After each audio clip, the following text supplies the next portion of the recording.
I'm assuming you mean this, Mark. Sorry, I should have been more specific, Mr. Tisdale. Good evening. Thank you, Kerry, for opening up. I just want to thank everybody for attending tonight. It looks like a great attendance. It actually looks like snowstorms actually get a better attendance on Zoom meetings. So it's I think 27 people. That's great. Um, Again, this is the second or third of a series of meetings we've had. We've gathered great information. Uh, all this information is going to be very useful for the future. I don't want people to think you're going through the motions with all these meetings and your input's not going to mean anything, because the end result will be a deliverable from this with rankings of all our flooding areas. And Craig and I, Craig Horsfall, the assistant town engineer, myself being the town engineer, we can use this as a living and breathing document when we go to town meeting for funding or applying for grants for culverts and things of that nature. So it's always better to go to town meeting or go in front of go to a grant committee or whatever with a plan that you've based things off of, as opposed to what I think is my opinion of the worst flooding, Craig's or anybody else's. So this is going to be a great document. I'm looking forward to finishing this grant and actually start moving forward with accomplishing some of these tasks. Thank you.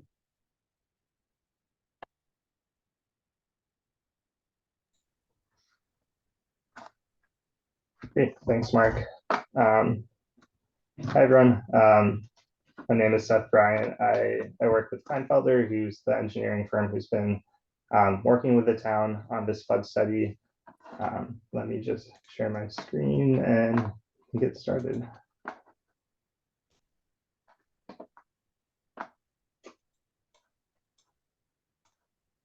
Can everyone see that? Okay, great. So thanks so much, everyone, for joining. We've been working on this project for quite a while now, so excited to share with you all a little bit about what the findings have been and give some background on the project that we've been working on to assess flooding in Stoughton and try to come up with some plans moving forward on how to address it. So just for a quick agenda, we'll go through some introductions of the project team, give you some background of what we've been working on, kind of what led to this and where we see ourselves going with the project. Talk about the model which we've developed to assess flooding across the town and can be used in the future to continue to look at flooding. And then really a lot of this meeting, we wanted to talk about the priority locations that we've seen as a result of this study, and talk about the work that we see moving forward to address flooding there. So we'll run through a couple of cases to give you an idea of the work that's going on with those, and then next steps in discussion. And as Carrie mentioned, there'll be points throughout this that we'll be asking for feedback. So we'd like it to be interactive. And if you have any questions, please just raise your hand and we'd love to kind of take those as they come rather than wait till the end.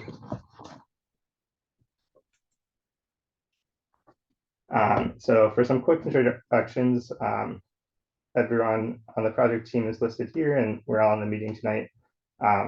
Working on this project from the town are Mark and Greg, who we were just introduced to in the town engineering department.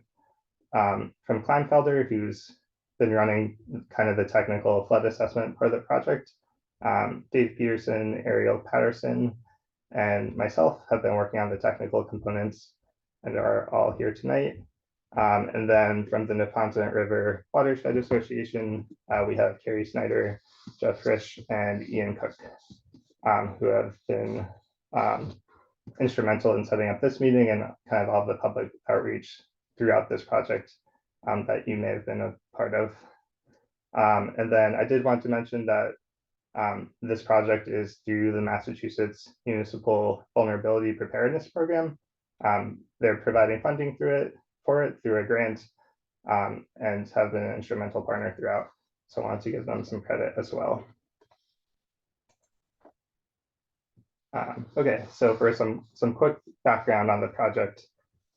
So where we're at right now is kind of the culmination of a 2-year flood study where we've been looking at the impact of extreme rainfall on the town of Stoughton, and looking at it in the context of climate change and both how extreme rainfall will be more likely and also kind of higher in magnitude and more impactful moving forward. So we've done a flood study looking at kind of what's the current conditions now and where do we expect it to be in 2050 and 2070 as climate change really changes the patterns of rainfall that we see. This study is a follow-on from a previous municipal vulnerability preparedness program grant, where there's kind of a townwide assessment of climate change risks, and flooding was really identified as the #1 risk for the town. So that led to the study to examine what do we do about that, and kind of how do we quantify it. So again, grant program through MVP, and the scope of this study was developing a hydraulic model, which really is just a tool that we use to look at flooding across the town, to run some public engagement, of which this is part of, because it's really important that we have buy-in from the town and that you all know what's going on and can provide some input into the decisions we make about flood solutions. And then to really hone in onto some projects that we can move forward, so that this isn't just an academic study, but that we're making progress towards a more resilient, a more flood-proof Stoughton for the future. And that's where we're at right now with the project. Okay, so just as a warm-up, we wanted to throw one audience poll to you all, just so we could kind of practice and make sure the technology is all working. So the QR code here, if you scan that with your phone, it should take you to this poll, where you can select one of these answers. So as this first question, how does flooding impact you? We've put in a few options to choose from: impacts to your job, to your health and safety, community, to your home or property, or to your commute. So if everyone wouldn't mind either taking out their phone or going to menti.com and typing in this code, that would be great. And we can start to get some feedback, and I'll pull up kind of live results.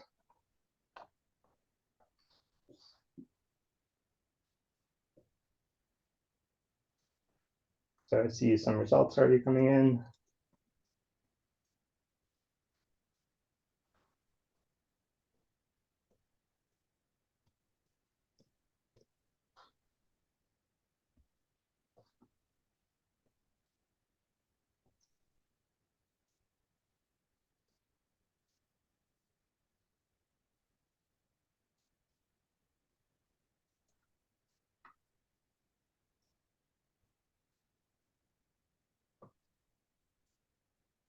It seems to be slowing down a bit, but looks like kind of answers all across the board.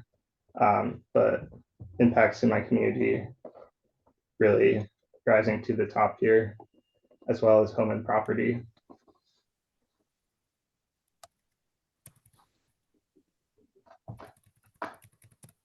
Great. Yeah, as part of this project, we're really looking at kind of where the flood vulnerabilities were. Part of that was a public outreach campaign earlier. So we've probably asked you questions like this before, but it's great to get this feedback. I'll give it a few more seconds and then we can move on to the next. See, Dave, you have your hand raised.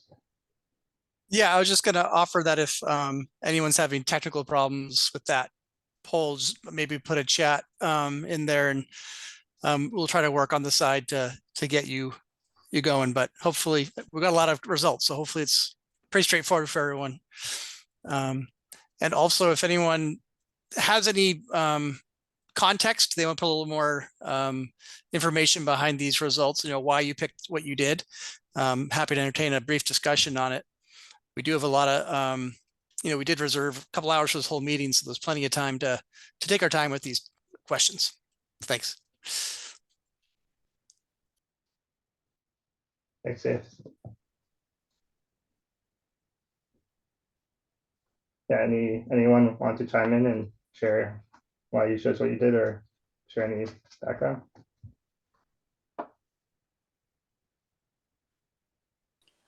I could speak up to that. I live on York Street, which I'm very happy. This is the first time I've ever attended one of these meetings. So I was happy to see that on the top of the list. But what I was concerned about is how stormwater management has changed over the years. And I don't know whether or not you're going to be addressing that. In particular, Red Wing Brook is a brook at the back of my property. And after building the Stop and Shop facility up on 138, all the water from that area is directed to Red Wing Brook. And as a result, over the years, we no longer have a sandy bottom. I mean, we no longer have a regular brook bottom. It's all sand, probably an extra 12 inches of sand. If you get an inch of rain, the brook rises about a foot. So that was the reason why it impacts my land sort of, but it's really creating a lot of erosion, widening the brook and changing the habitat of the brook.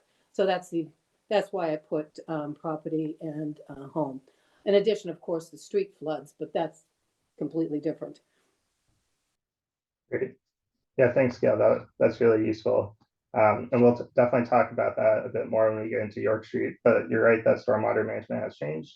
And a lot of these strategies we're looking at, they're both trying to address flooding, but also we really want to emphasize nature-based solutions that are more natural and like closer to natural ecological processes. So those are things we're thinking about and can definitely discuss more when we get to that section. But thank you, that's great feedback. Okay, and if not seeing any other hands raised, move on to Seth, we have one question in the Oh, chat sure. here. Lisa, I don't know if you want to unmute and ask it yourself, but I'm happy to ask it. I'm happy to read it from the chat. Okay. She'd like to know where the stormwater drains from the center are located and what areas they travel through. Yep. So in the center of town, there's kind of 3 distinct areas of underground stormwater drains.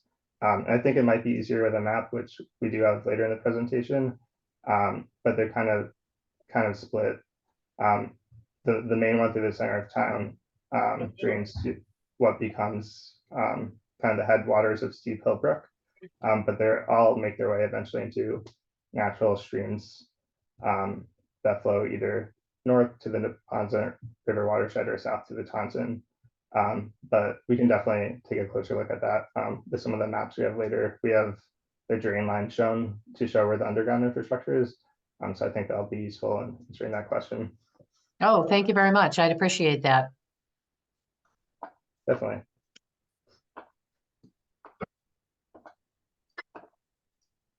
Okay.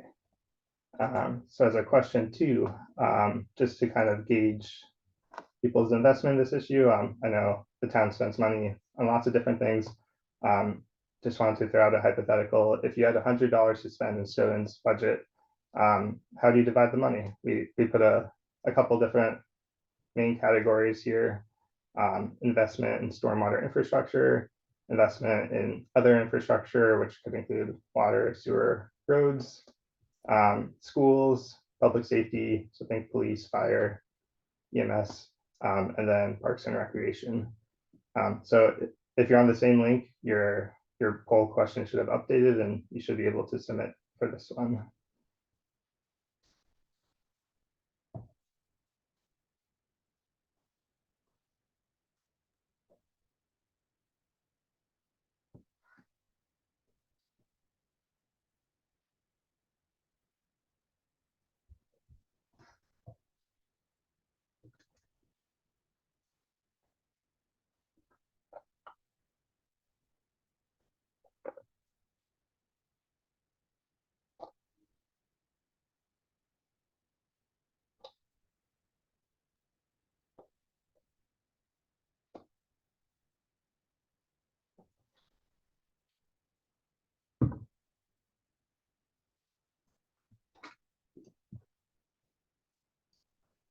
So we have some results coming in. And what's shown here, it's kind of the average allocation that you all are choosing.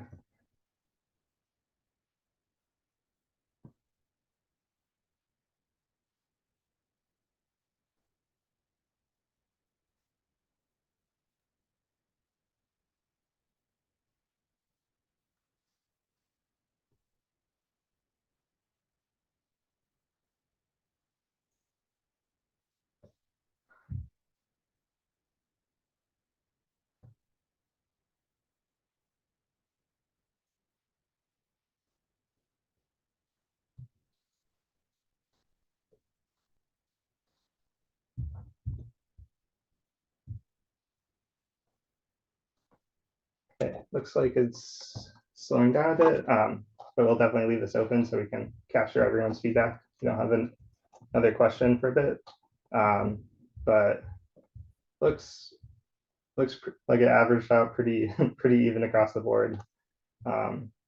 Infrastructure at the top, which makes sense, and then interest in parks and rec and schools. Okay, and we'll return to this question at the end. I see stormwater's second to the bottom. We'll see that's still the case after talking about stormwater with you all for an hour. Okay, I'm going to switch back to the slideshow. Again, anyone feel free to raise your hand if you have any comments. But if there's not, move on with a bit more of the technical part of the presentation. So as we mentioned, a big part of this project was coming up with a model that allowed us to look at how flooding currently impacts the town and how we expected that to change in the future.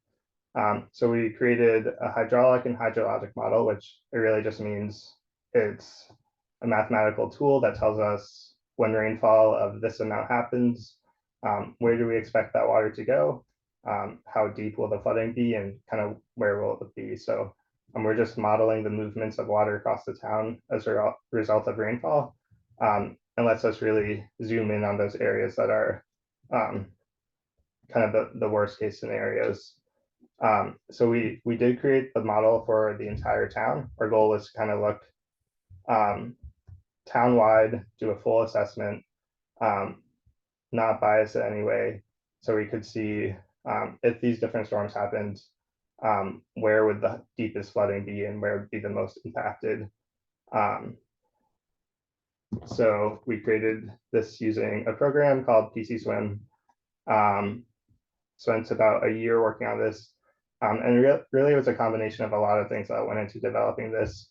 The town has a lot of records of where the underground pipe infrastructure is. So we pulled this all in to make sure that we were appropriately capturing how stormwater drains and where it goes. Down here, I just have a picture of kind of where some of those pipes are in Stoughton Center. This is a screenshot from our model. So the types of things we were representing. But we also did a lot of data collection to kind of gut check and validate that this computer model we were making was appropriately representing what was happening in real life. So to do this, we installed stream monitoring gauges throughout town in 6 different locations, so that when rainfall happened, we could measure what was the response in the stream, and then look at that against our model data to make sure that what we were predicting would happen was actually happening. So this allowed us to kind of check our math, make sure things were working out. So then when we tested these future climate scenarios, we had confidence that this model worked as we expected. And then we had a substantial field investigation program. So myself and other engineers with Kleinfelder went out and took measurements both in the rain and in dry weather to make sure that what we were showing in our model was physically represented and was accurate to what was actually in place. And Stoughton has drainage infrastructure all over the town, so it's quite an expansive program and took quite a while, but I'm happy with how it turned out.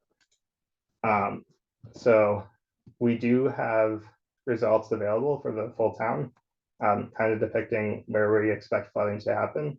And that's currently available online at the Neponset River Watershed Association's website, which I linked here, and we can provide a link to after this presentation.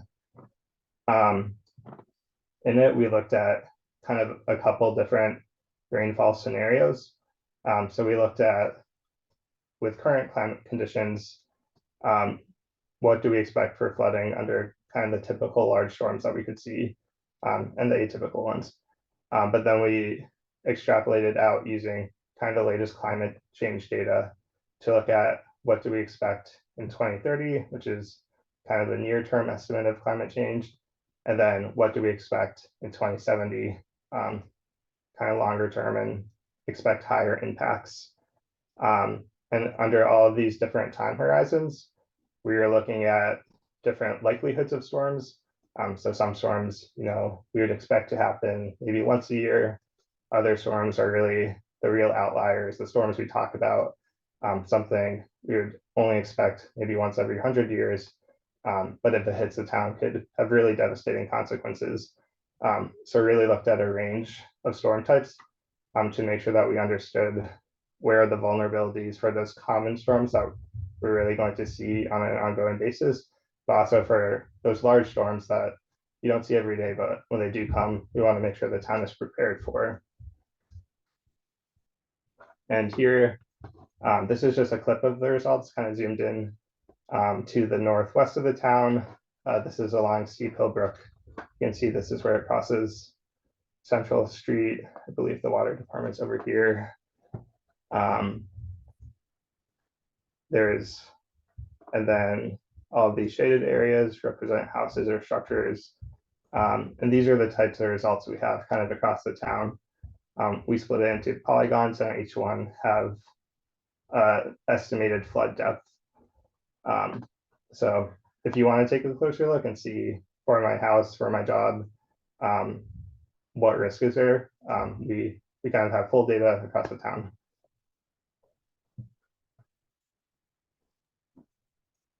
So the next step of this project was really to take this data. So now we knew where the flooding was expected to happen and kind of how bad we expected it to be under these different scenarios. The next step was to combine this with what's the consequence of that flooding. We knew the likelihood, but now we need to know what the impact is. So working with Mark and Craig and others at the town, we identified community resources that may be vulnerable. So this included things like the police and fire stations, public schools throughout the town, healthcare, including hospitals and pharmacies, the T station, bus stops, senior housing and public housing, places where there could be vulnerabilities if it was impacted by floods, food access, so things like grocery stores. So we kind of plotted these all across the town and then looked at it in the context of our flooding and said, which one of these are vulnerable? Where do we see a lot of assets that are all vulnerable to flooding? And try to use this to come up with kind of the first priority areas. So again, we do have town-wide data on flooding, but the intent of this project was to take it and propose projects that would help address the flooding in specific areas. So we kind of use this vulnerability analysis to choose 2 locations. And this map here is kind of a bubble around each of those facilities that I mentioned that we were looking at the vulnerability for. And then the shade of the blue is how critical we ranked it in terms of likelihood of flooding and the impact of that flooding. So we saw the two largest hotspots when we quantified those were downtown, which makes sense because there's a lot of important infrastructure there. But then also York Street, which is kind of high priority in terms of the impacts from stormwater, even if there's less municipal functions up there. So those are the 2 that we'll be talking about the most tonight. But again, we do kind of have this town-wide database of flood vulnerable locations, which I know the town intends to use moving forward to prioritize and move forward with projects that will help mitigate flooding. So for these locations, when we started to think about how will we address flooding here, there's kind of a range of options that we can look at. And we can break these into two kind of large groups of gray infrastructure and green infrastructure. So gray infrastructure is probably what most people think of when you think infrastructure. It's in the context of stormwater, it's mostly underground. It's you see all the catch basins downtown, and it's kind of the network of pipes that collects water and brings it somewhere like a stream or a river, a pond, lets it out to carry the flood away from town. So when thinking about mitigating flooding, you can think about making pipes larger, making catch basins larger, making sure we have the capacity to collect stormwater and get it away from the places that could be impacted. But with that, there's a lot of potential problems with environmental degradation. You're kind of just pushing the flood downstream. So it's an option, but it's not the only one we want to look at.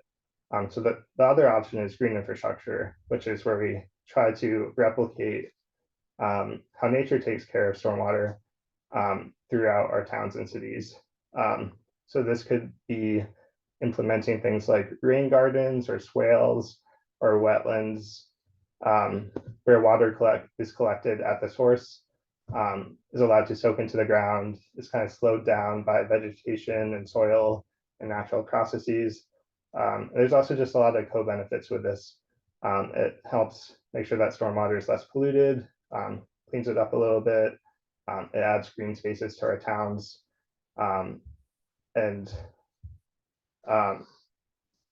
Yeah, it's just kind of where a lot of stormwater management is moving these days, is kind of applying distributed green infrastructure. So when we looked at solutions, we wanted to think about both of these to make sure that we had solutions that could adequately handle the flood and make sure that important things weren't impacted. But then also wanted to make sure that our solutions were based in nature and weren't causing additional environmental degradation.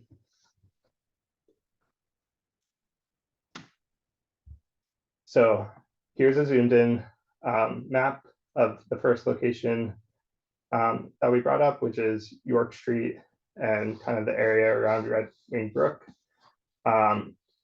So as you can see, we're modeling kind of substantial flooding right around where the New England Sinai Hospital is located, especially where the stream crosses under the road through a series of culverts. And really the main cause of flooding here is both upstream conditions. There's really fast runoff entering the stream, but then there's undersized and aging culverts that are kind of creating choke points where water is backing up behind. They're not able to pass the flood quickly enough, and we see that as a high risk for flooding in this area. And for reference, this map is for a storm we modeled under 2070 climate conditions, which was about 10.27 inches of rain over a day. So this is really an extreme case, but kind of the outer bounds of what we're designing for to make sure that Stoughton is prepared for those extreme cases.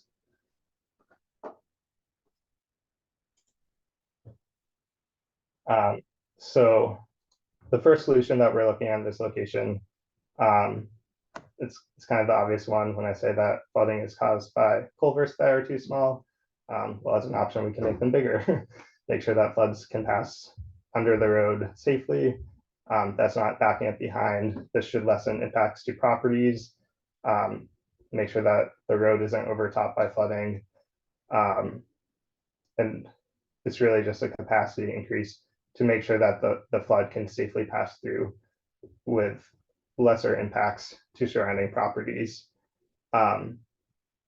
But this is, in a way, a gray infrastructure improvement, but we can think of that in a way that's also green, because currently we have culverts there, which are 3 to 4 foot pipes kind of set above the stream, which is really kind of an impediment to the natural flow of the stream. So when we're designing new solutions, we can create these larger openings, not only to safely pass the flood, but also to maintain a more natural stream channel. We can make sure that there's natural material on the bottom of the stream, like rocks instead of just a concrete culvert.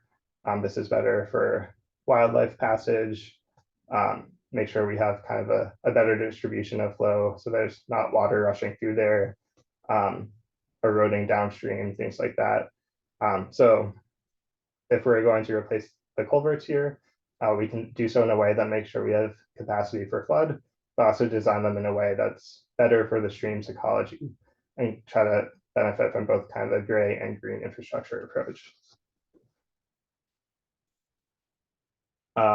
The other opportunity we see in this area is just adding flood storage.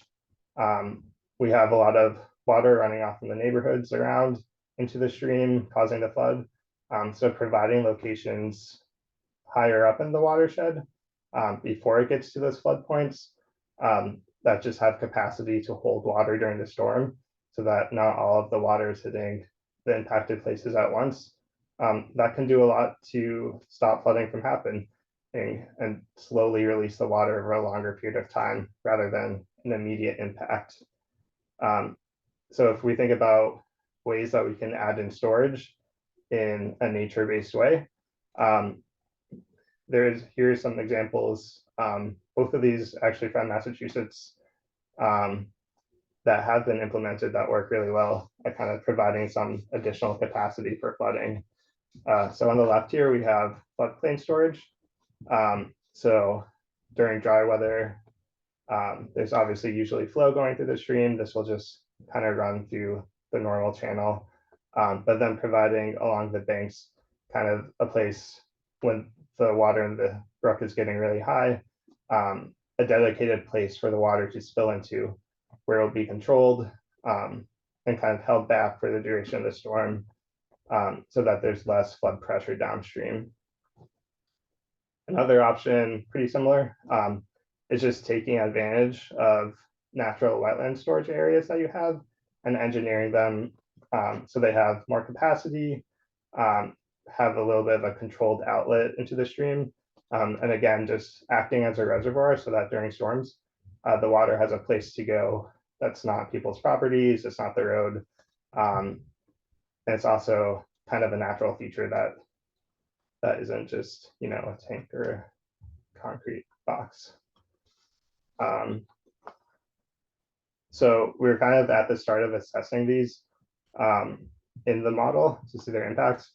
But just to talk through, when we're thinking about the culverts that are really the biggest problem, it's these two that kind of flank the entrance to the New England Sinai Hospital. And then thinking about some town-owned properties that there's already kind of existing space or existing wetlands that could be worked with. I've just roughly highlighted some in blue, but those are the types of things that we're thinking about going forward. And we're going to assess lots of possible options, and as an outcome of this project will be a report where we're suggesting either a single option or a combination of options for the town to move forward with. And with that, I think we're at our next poll. So at this point, we just kind of like to get a gut check on how people are thinking about these solutions. So we've discussed now 3 options for addressing flooding. So when I switch the poll question, it should come up with this question, and if you could rank them in order of most preferred to least preferred in terms of what you would like to see implemented around town. And I will pull up next question. And I believe now you should all have access to this question. So the options are flood storage along streams, large wetland storage areas, and then culvert replacements.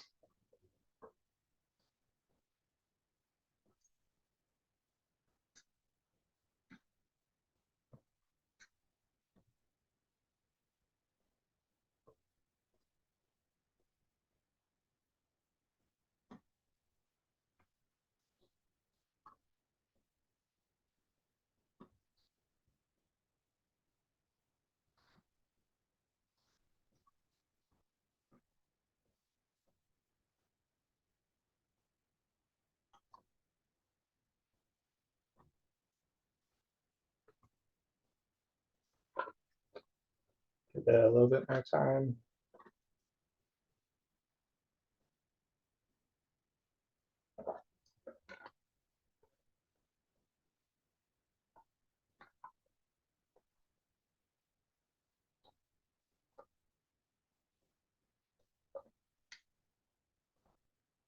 And while people answer, I see David, you have your hand raised. You like to ask a question? Yes, actually, if you could, looking at these options, is there anything of with these options in mind, how does it affect the water table effect for, like, when you look at these different options and you look at where the water goes, how does it affect the residents in the area and the relationship of water table for their basements? I guess if you could just address that, if you have any information on that, that would be helpful, I think. Yep. So all of these solutions are really intended to act kind of like for the duration of a large storm. So I think overall you wouldn't see them being used too much where it'd have like significant consistent impacts to the water table. I will say that the one here that kind of interacts with the water table is wetland storage. It's obviously going to be having water in existing areas that are already infiltrating to groundwater. But again, these would really only be activated during these large major storm events. And we would by no means be like contributing additional water during dry periods to the water table. And then an option like culvert replacement really shouldn't have any significant impacts. It's really just kind of reconstructing a natural stream channel under the road, which, if anything, should kind of help increase passage through there. Great, thank you.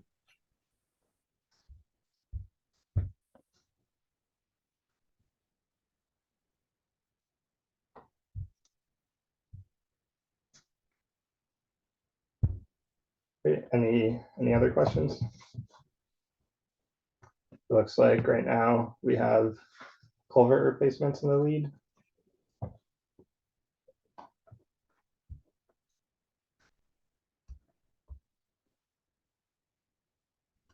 Okay, great.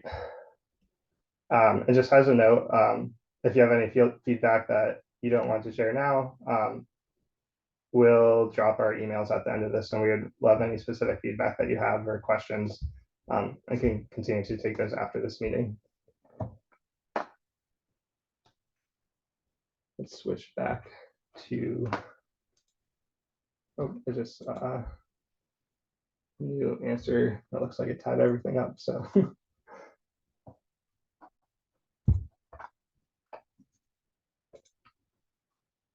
Okay, so let's move on to downtown.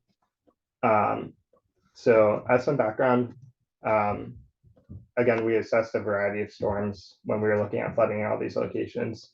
And for downtown, really the one that we found to be the most impactful were not the long drawn out storms over, say, 24 hours that we saw in the York Street area. Rather, it was the very short storms that dumped not as much water in total, but a very high amount of water for a short period of time.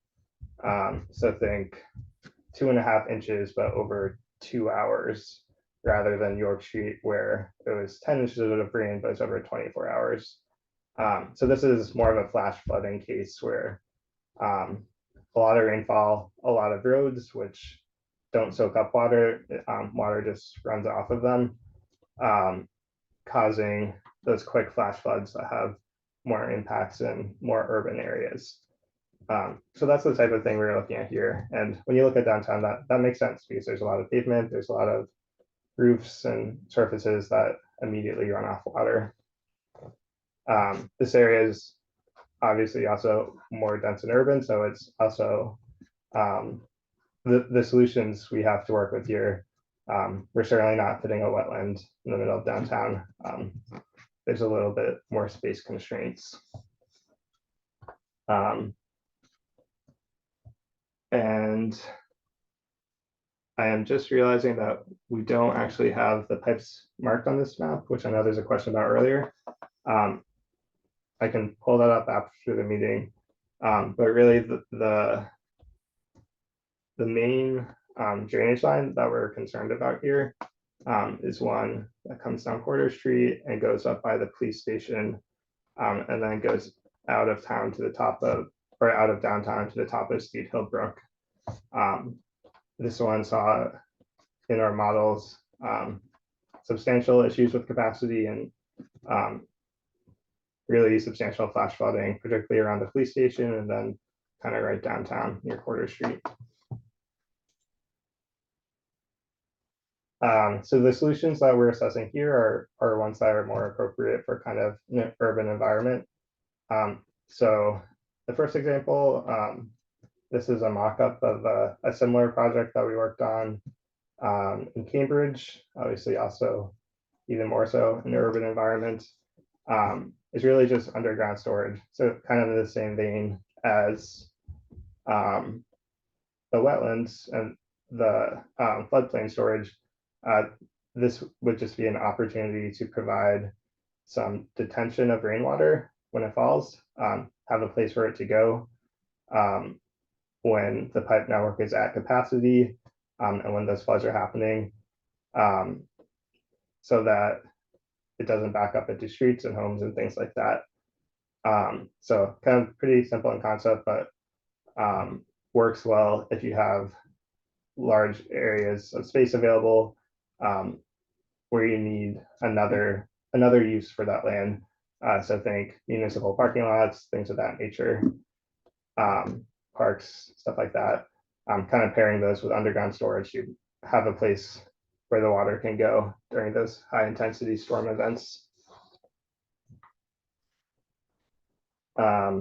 Another kind of more straightforward option that we'll be assessing here is just improvements to the drainage system.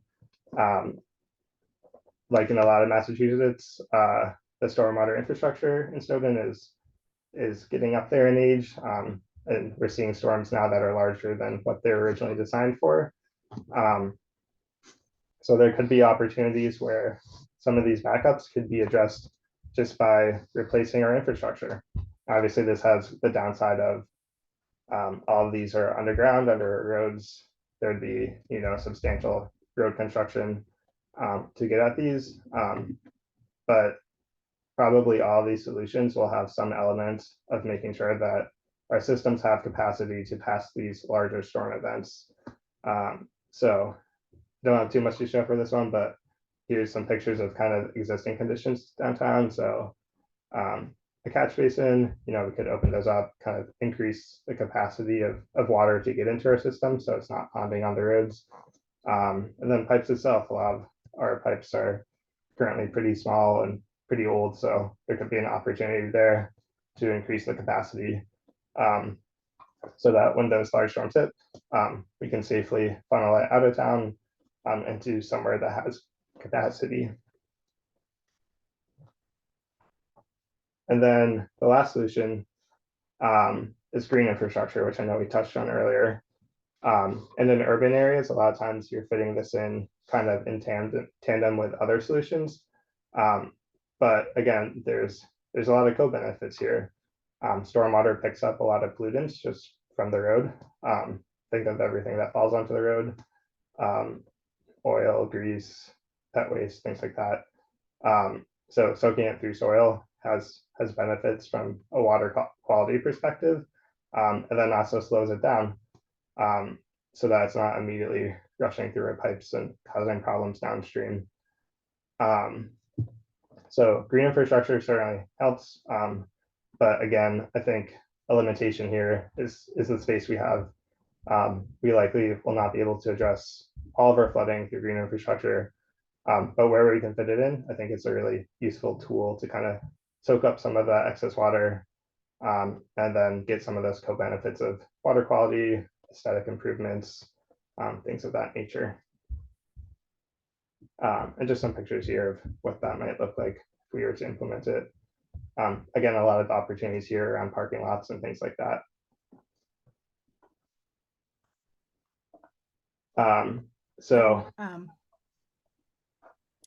We have a question about some of the wetland storage sites and whether or not they actually destroy existing woodland areas. If that's sort of the feature that you're talking about, or if it's something else. Yep. So our intent. So going back to York Street, there are a lot of areas that are kind of existing wetlands or already in a kind of a natural capacity provide storage. So the intent wouldn't be to destroy kind of existing forests. It'd be to take kind of those natural storage areas that Stoughton has that may be underutilized or have filled in a bit over the years and try to maximize the storage potential there. Let's go back to the first map. So there's already kind of like ponds and wetlands in series along here. So I think the intent would be more to take advantage of those rather than creating entirely new areas that weren't previously wet at any point. Again, with a lot of these solutions, we're trying to work kind of with nature and where the water already wants to go. So it'd just be kind of probably dredging to increase storage capacity, having some engineering controls on the exit to make sure that we're holding back water. But the intent is by no means to kind of ruin existing areas. And John, I see your hand is raised as well. Yeah, just quickly, that first area you circled up on the right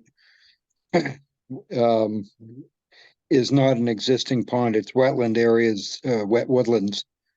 And I would not want to see a big storage area dug into it. It's really unique habitat. Okay, noted. Definitely we'll keep that in mind. Yeah, for that one, we were thinking more of like the floodplain storage capacity. But those are definitely the types of things we'll get into with permitting and things like that. But thanks, that was good feedback. And then one more question, Seth. Sure. Lisa says there's flooding that occurs behind Morton Street. So this is going back to the downtown area that leads to the culvert at Morton and Dino Drive. And she wonders if that's been studied by Kleinfelder in this project.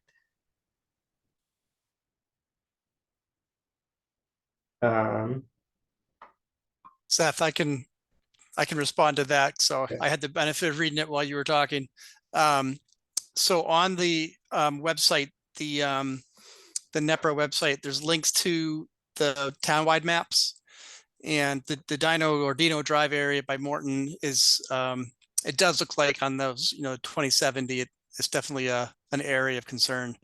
But as Seth mentioned, the model really captures the entire extent of the town. So what our study is attempting to do is identify all the vulnerabilities and give Mark and Craig's a tool and some ideas as to, where should we be focusing our attention in some sort of an order of priority. And, we're focusing on York and Town Center as two of the areas, but that doesn't mean those are the only areas of concern. So I definitely appreciate all the input. That's what this meeting is for, so we can, jot it all down. So thank you.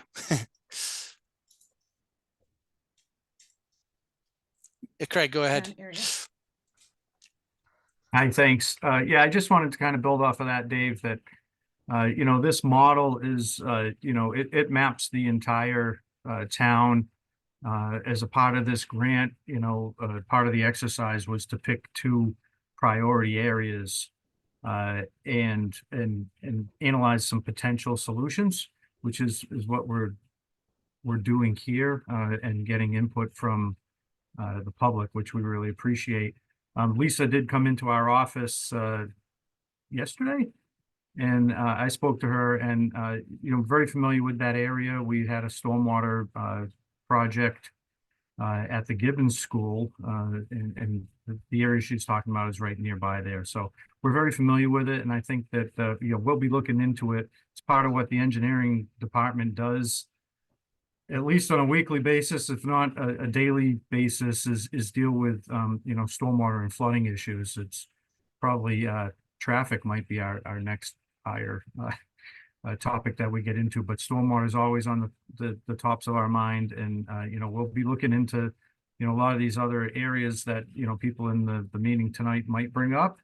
But, you know, they might not be a part of what we analyze through this grant, but the tool that we have for the flood model is going to be useful in the long term for us in looking at these areas and just having a better understanding where the stormwater goes and where flooding occurs. So I just wanted to add that.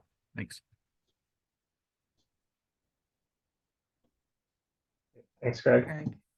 Seth, there is another question from John. John, I don't know if you want to ask it, if you want to unmute yourself again and ask it, or I'm happy to read it. John Linehan. Sorry, yes. I was just wondering, obviously, control of stormwater in a highly urbanized area is much more difficult. And can you use zoning or the planning board to reduce the amount of paved area or indoor buildings or require a percentage of permeable soil in some of these areas to help? You know, I'm even noticing some people who are paving their whole front yard and very near Red Wing Brook.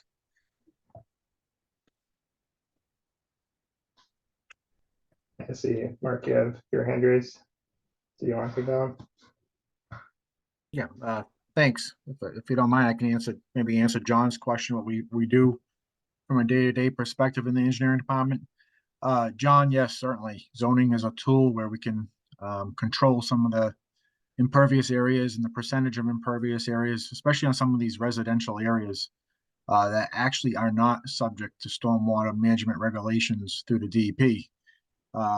Every project that comes in, like a commercial project, municipal projects, industrial projects, any project that needs a permit through the planning board, the zoning board, or something like that, is required to meet the DEP stormwater management standards, which is a high threshold. There's actually 9 or 10 standards they have to meet. One of them is the runoff standard, which is huge. So instead of in the old days where you could just collect water with catch basins and just pipe them to the street, now these developments are required to catch the water, actually treat it with low impact design features or catch basins or water quality inlets and things of that nature, and then put it to an underground basin or an above ground basin to slow the rate of runoff down and infiltrate it into the ground. So a lot of those new developments, you'll see that, you know, for example, you know, just trying to use an example, rather not use the fire station as an example, but the fire station is an example of where there's a underground basin, there's water that's directed to 4 or 5 catch basins. It goes to a stormwater quality inlet structure to treat the stormwater, and then it goes into a underground detention basin that infiltrates the stormwater. So all these new developments with a lot of impervious area that aren't residential are governed by the DEP stormwater management standards, which is a good thing. You'll see too, we're in the beginning of stages with the new police station project, which was a downtown project, right? You'll see a town meeting this year. We're in a feasibility stage for that. And you'll see as part of that project also a similar stormwater feature as part of the design. You'll see an underground basin or an above ground basin. You'll see a series of stormwater treatment devices. And it's not because it is because we want to, but it's also because we have to comply with the rules and regulations of the state and our local, conservation bylaws.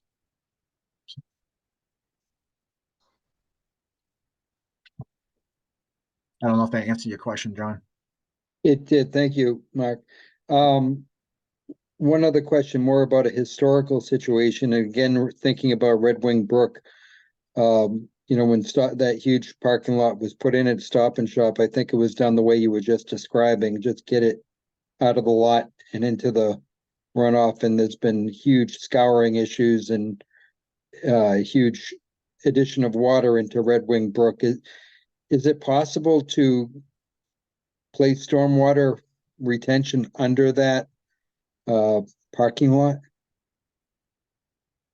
Yeah, if I may, Dave and Seth.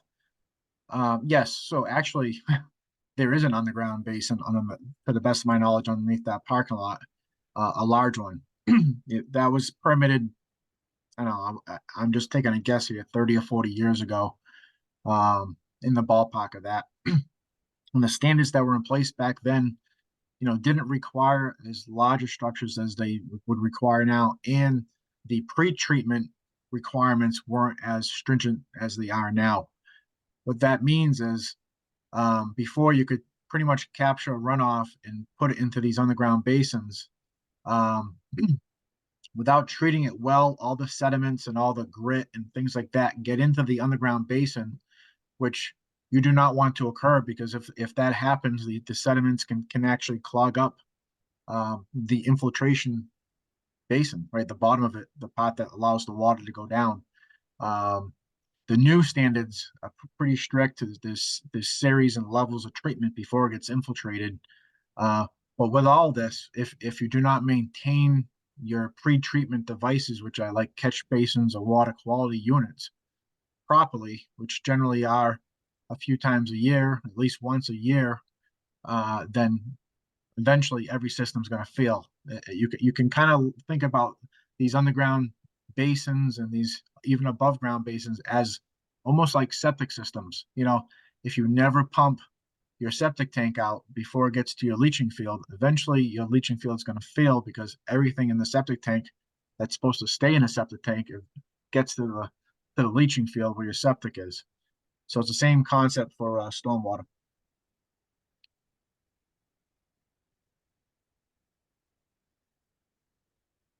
Thanks, Mark. We have another question in the chat. They're asking if you'll be looking at expanding the wetlands around routes 27 and Pratt's Court.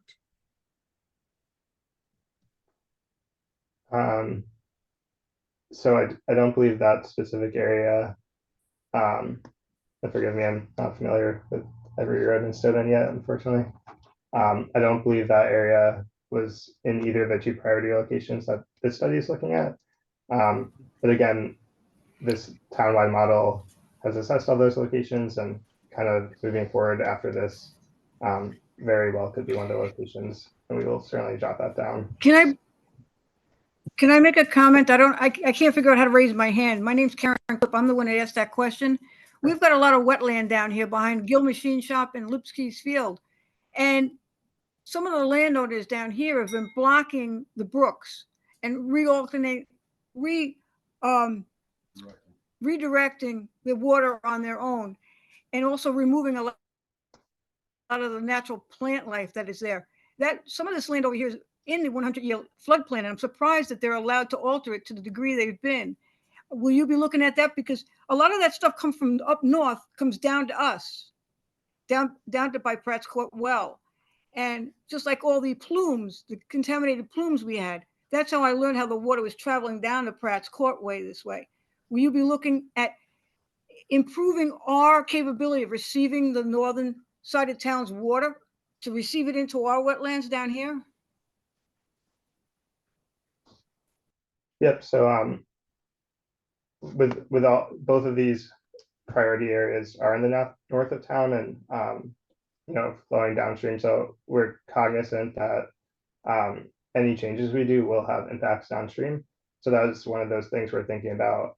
None of our solutions are just going to shift the problem downstream, just kind of blow out let all of the water go. So that's why we're thinking about combining storage, combining green infrastructure for some of that treatment. We're not trying to create another problem through solving these problems. And then to your point about the wetlands, again, when we're talking about taking advantage of those natural wetlands, what you're describing is exactly that, like protecting vegetation, kind of utilizing those natural processes, because they are effective ways of dealing with stormwater, and if they aren't being treated as such, present a flood hazard. Again, I don't think that area is one that we're actively looking at, but again, this tool will be used in the future and certainly can moving forward.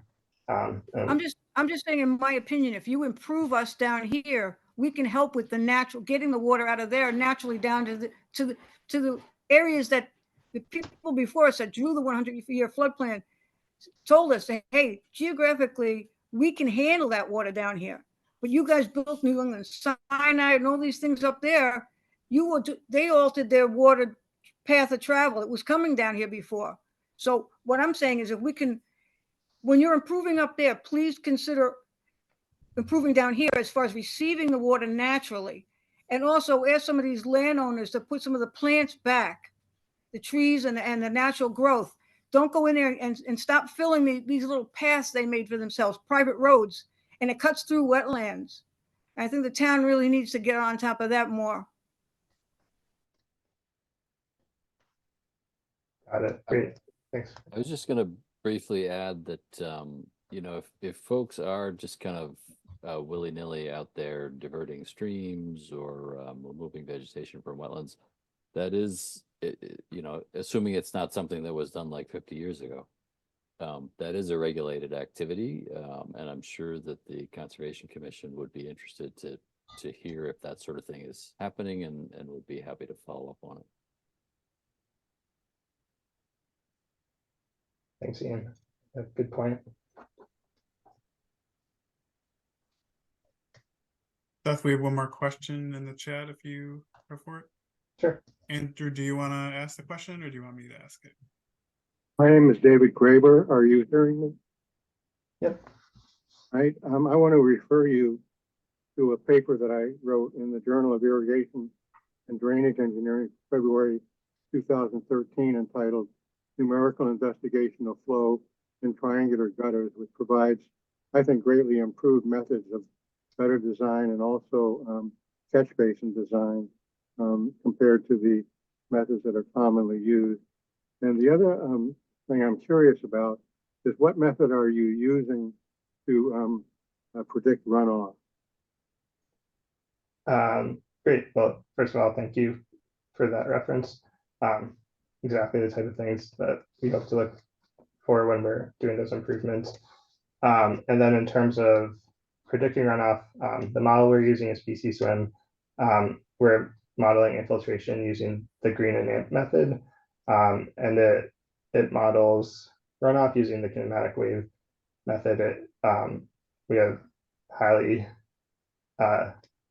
high resolution of subcatchments draining at the catch basin level that are all approximated, modeling the pervious areas with green and amps, and impervious areas using Manning's roughness coefficients and the kinematic wave method.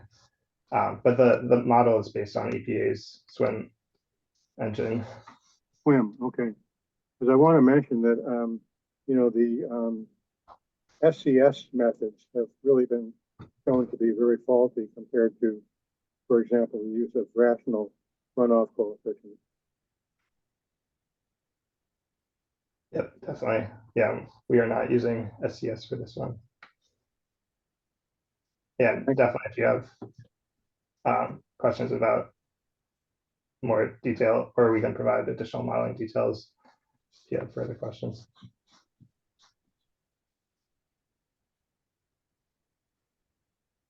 Okay, so I'll just ask a question for Andrew Painter. He was wondering, what can a homeowner do if a catch basin on a main town road, Central Street in this case, is consistently overwhelmed and directly causes flooding in the resident's property / basement? Is there a process to request for a curb height increase or an increase in catch basin inlet?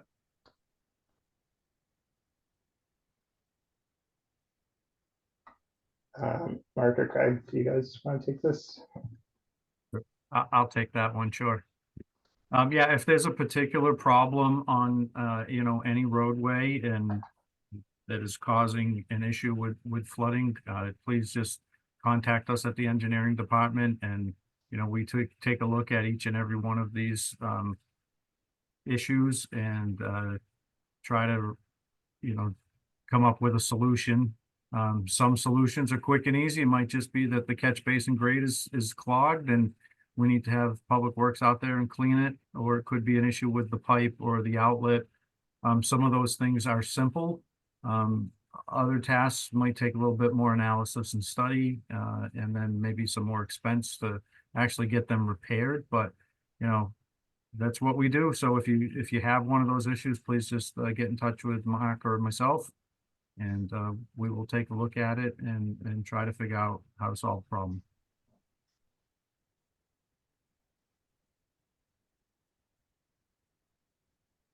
Thanks, Greg.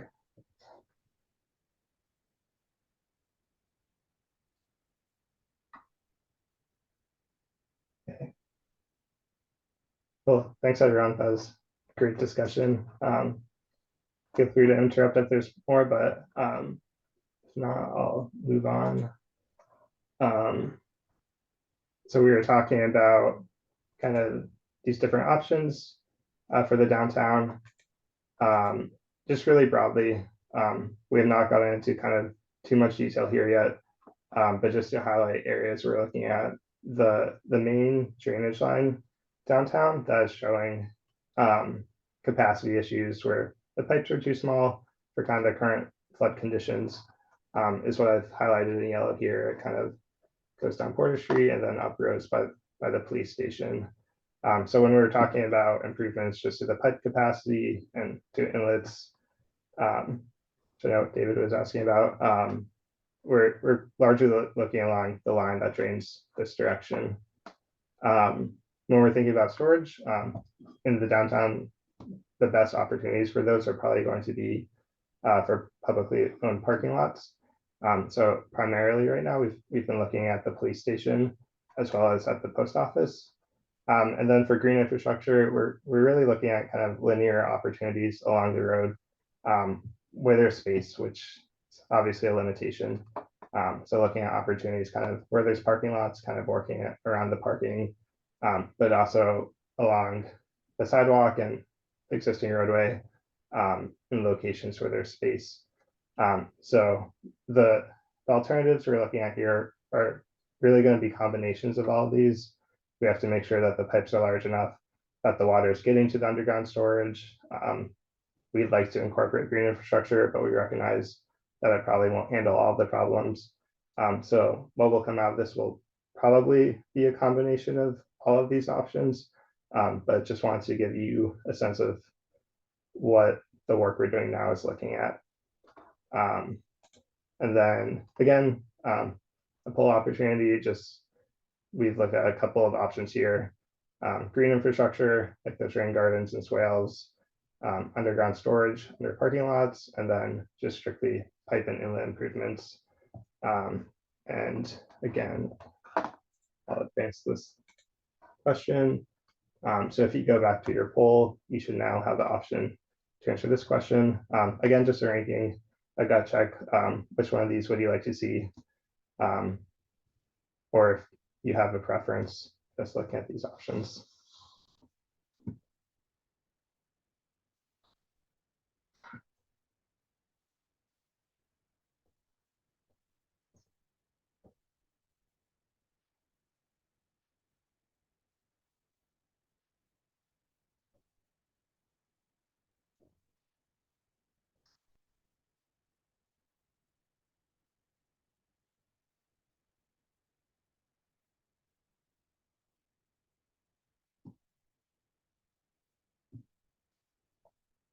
Slowing down a bit, but give it another minute.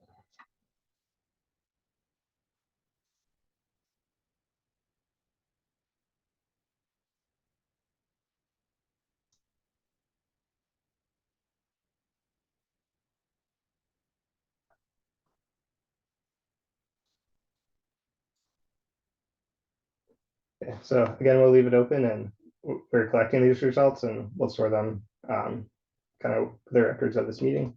But right now, it looks like green infrastructure is in the lead, maybe side, which is great. We know there's a lot of co-benefits with those. Certainly, these other ones will play a role in whatever we come up with. But glad to see that people are excited about adding some green infrastructure.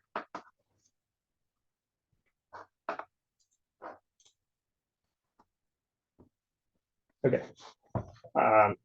So no, I didn't have in the agenda, but we do have a location 3 that we're looking at.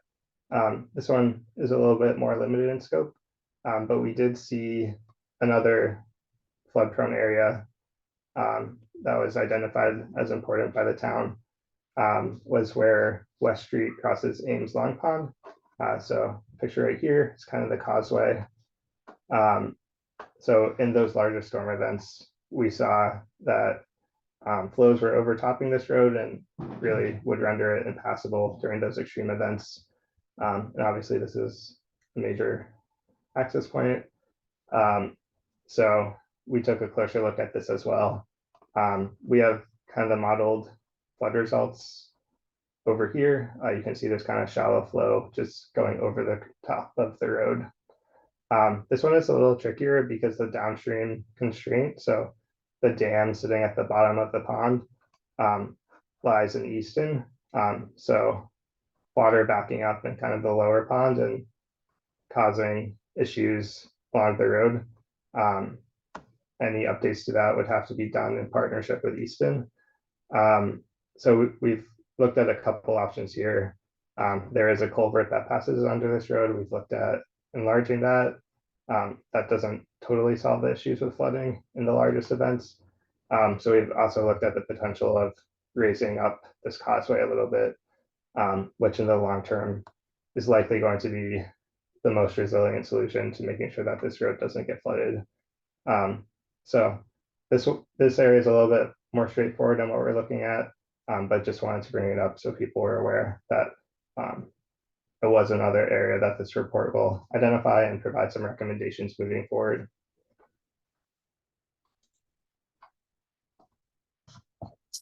Seth, can we get a few questions in before we move on? Yeah, definitely. First is Rodney asked, are there catch basin inlet filters in use anywhere in town?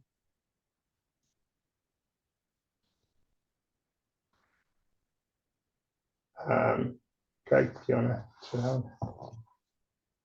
to? Yeah, there are a few areas where we have them.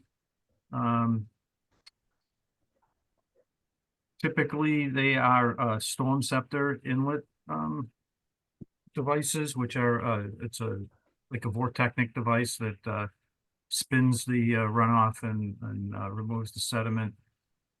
We have a few of those, mostly on private developments.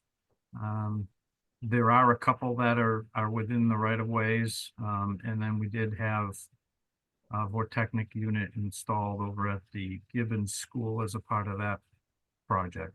So, but they're not widespread in the public way.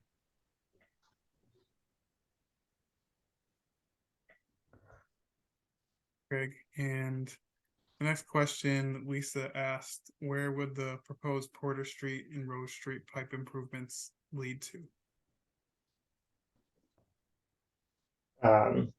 So those would lead to, I apologize, Lisa, I don't know if I have it on this map. But those lead to what becomes the headwaters of Steep Hill Brook. We wouldn't be changing where it's directed. So those would all eventually flow north under Central Ave and then up out through Canton. So we wouldn't be changing the endpoint for any of those. We'd just be adding storage along the way and trying to provide some capacity to hold the water during the storm, but make sure that we're not increasing the stress downstream. And the apologies. So I do have part of it here. So this line is coming down up around the police station. It crosses under the MBTA tracks and then goes south here before it discharges into the brook. Which brook is that, Seth? I believe it's the top of Steep Hill Brook, but I would need to double check, and I certainly can follow up after this.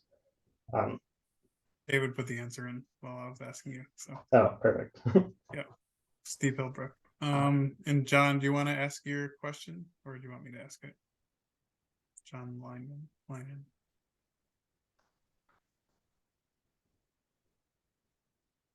Sorry, took me a while to unmute. I was just wondering, you were talking about Ames Pond earlier, and does the town have any tight tank requirements for abutters to the pond or homes near the pond? You know, vegetation proliferation is a huge issue in that pond. And I'm sure it negatively impacts water capacity storage capacity.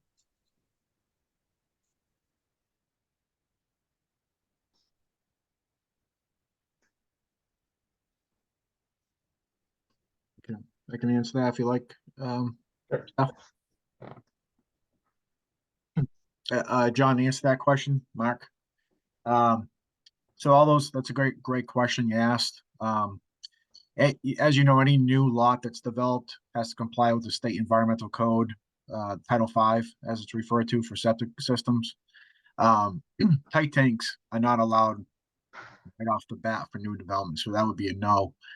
For existing homes that are along the pond, which is pretty much what you're referring to, if a septic system has failed and they can't comply with Title V, they are allowed to submit to the Board of Health a series of waivers and variances, you know, things such as well setbacks and separation to the edge of wetlands or the edge of pond, things of that nature, to allow relief. Usually anytime there's relief, there's some sort of offset that they have to provide, which would be another you know, water quality treatment device in between the leaching field and the septic tank to get a higher quality of treatment from that septic system before discharging to the ground. These devices are very expensive, but people that live on the pond, sometimes that's the price you pay when you live in an area like that.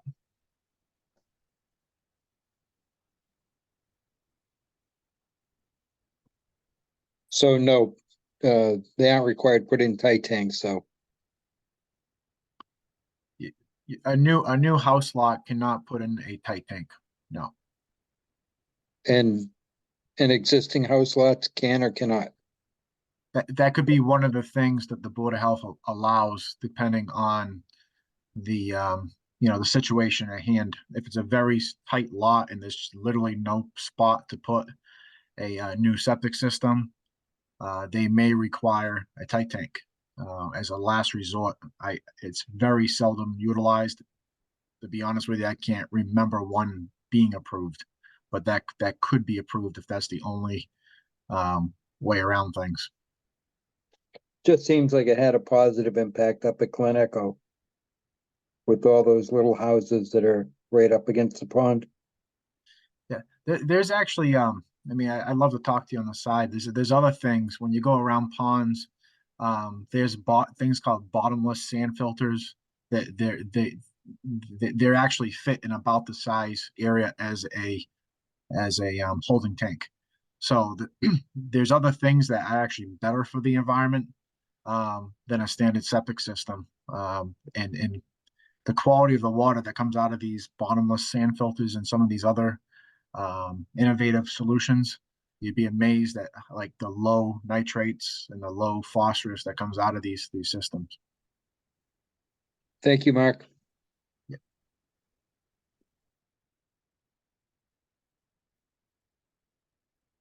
Thanks, Mark.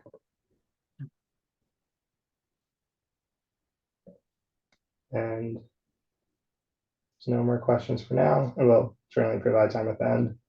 I think next we just want to talk a little bit about next steps. So we're at the stage here where we've finished, as we've talked about, the vulnerability assessment and starting to test some of these flood strategies with the model. So we're hoping to wrap that up in the next couple of months. So that for each of the areas we identified, York Street, downtown, and Ames Long Pond, we'll have conceptual strategies to present to the town, along with final recommendations. And this will all be wrapped up in a report that will be delivered. And as part of this, we'll also be identifying funding opportunities. Our intent is that this will not just be a report, but it will lead to substantial projects moving forward. So we want to make sure that they're actionable and that there's an avenue for these to be funded. So already members of our team are assessing different state and federal funding programs to look at grant opportunities and other ways that we could provide funding to get some of these projects into more detailed design and then execution. So again, the intent is that this is a tool that will stay with the town and will kind of be a living tool that we can continue to use to identify these projects and then move them into execution. But for now, again, the focus is these 3 areas, and that report will be coming out, I believe, in June. So definitely nearing the end of this project.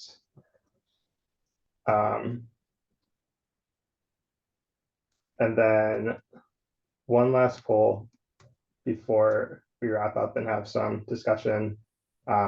Just wanted to bring this one back. So same question you had at the beginning about how you would allocate funding. If you had $100, just to see kind of how that compares to the start. It's okay if you have the same opinion, but that'd be fun just to bring back this question. So leave this up for a bit. And if you check your poll, should be up to this new question.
I'll leave this up for a bit longer. It looks like quite a few results have come in. Now infrastructure and stormwater infrastructure at the top. So it's great. We listened to presentation on infrastructure and it seems like that stayed with some of you. So it's great to see. And I'll leave this full live, but going to just switch back. I believe we were about done with the presentation. Yep, and yeah, really, that's all we had for our formal presentation today. So just wanted to thank everyone for showing up today and listening to this presentation. We're going to open it up to discussion, and we'll all certainly be sticking around and happy to take any feedback or questions that came up throughout this. I think I saw a hand already.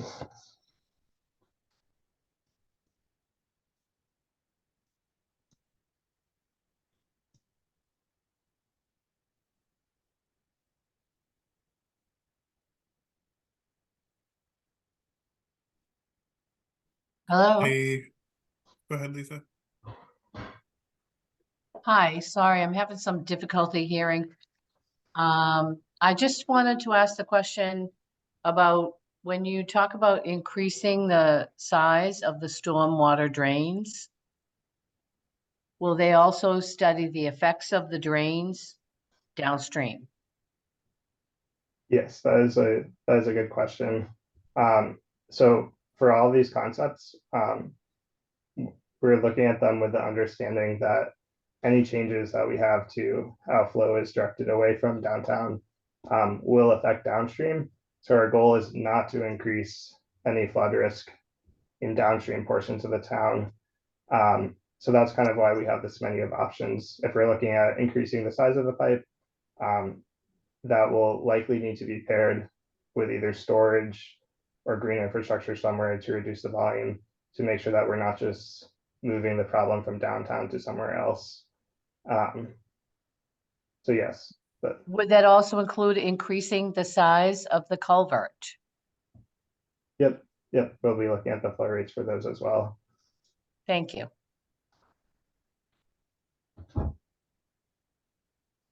Says that the Climate Action Plan Committee is holding a community forum at the library on Saturday, the 24th at 11 a.m. So those of you who are here are probably interested in what that committee is doing as well. So thank you, Molly. February 24th at the library.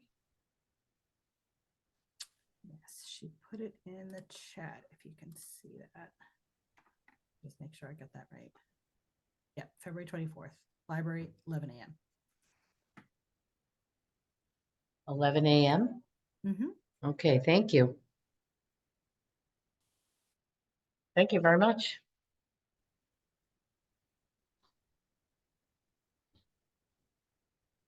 Thanks everybody for coming. Are there any other questions? No, thank you.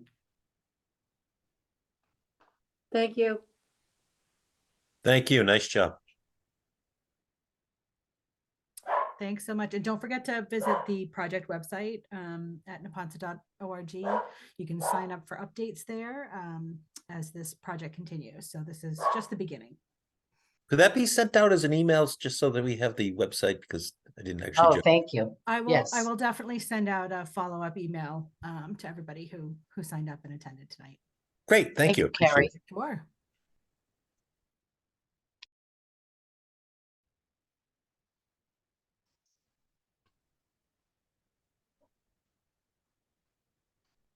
And we'll stick on if there's any other questions. Otherwise, yeah, thank you, everyone. Thanks, guys. Great job. Thanks, team. Very good presentation.